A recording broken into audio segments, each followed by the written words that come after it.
saying congratulations on this brand new single. We've been playing it on our show now for about the last week, and we've been getting amazing feedback, so congratulations. Oh, thank you very much. I appreciate that. It's good to hear.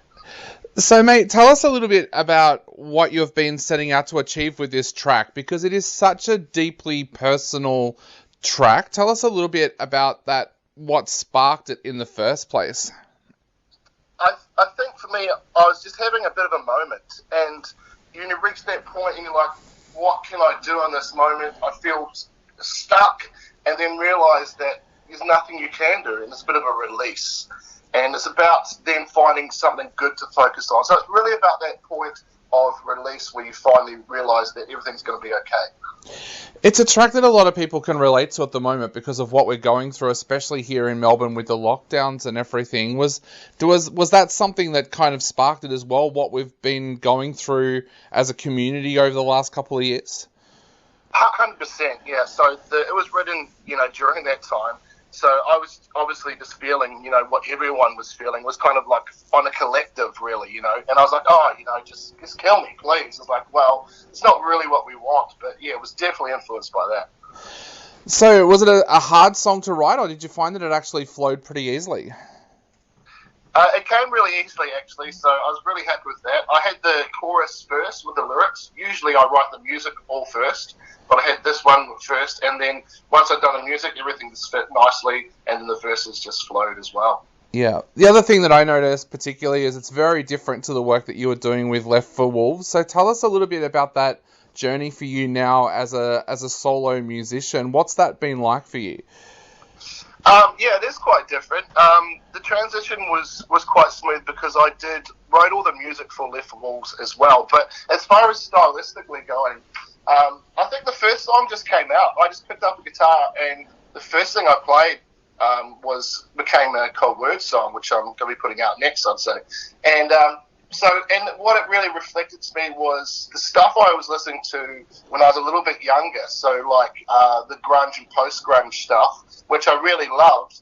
But when it came time for me to do music, it just was heavier, when I started. And that was the path I took, and I got into the hardcore scene, and I really embraced that. And then, when I stepped down, it was a little bit of a change in pace, but it was also something that I've always loved. So, I've always had Alice in Chains on my playlists, or grunge bands, or and even like modern bands that are coming back on that as well now. So yeah.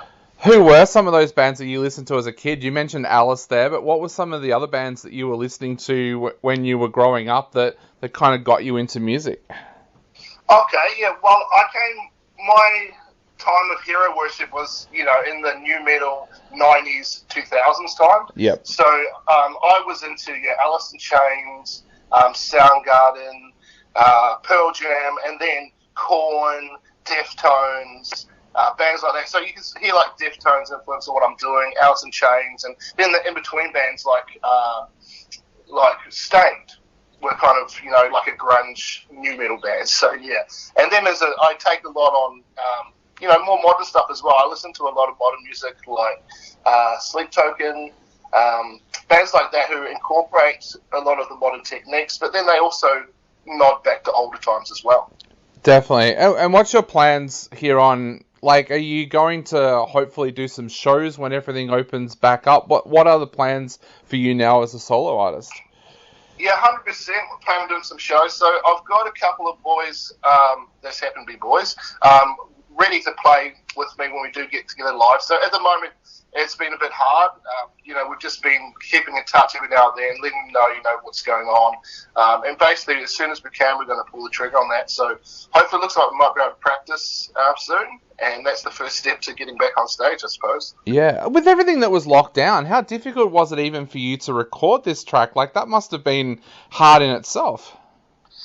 Luckily for myself, I record everything myself. So I was able to do that all in my home studio. So I recorded, engineered, mixed, and mastered it all at home.